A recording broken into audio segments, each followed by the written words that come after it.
देखंतु आमर प्रिय नेता नवीन पट्टनायक महोदय समय रे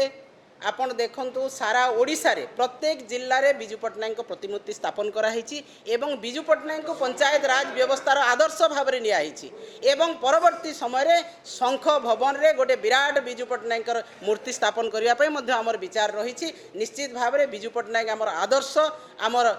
जातिर नेता एवं से केवल भारत वर्षर नुहंती तीनोटी राष्ट्रर से राष्ट्र नेता तेणु तांकर प्रतिमूर्ति सारा ओडिशा रे लोक आज पूजा करछंती समस्त हृदय भितर अच्छी एवं जड़े रंग बदले जन्मदिन को पंचायत राज दिवस मना करी छुट्टी बातिल करी तांको जदि असम्मान करबा चाहिए मध्य जे जो बिजू पट्टनायक ओडिशा को आधुनिक ओडिशा रे परिणत करिसंती आधुनिक ओडिशार विश्वकर्मा जे महिला मानकर सशक्त करिवार से जनक सेई बिजू पट्टनायक समस्त हृदय अच्छा ओडिशावासी को तांको कहीं बाहर करें पारे ना तांको किए असम्मान करिले मध्य से असम्मानित हेबे नहीं।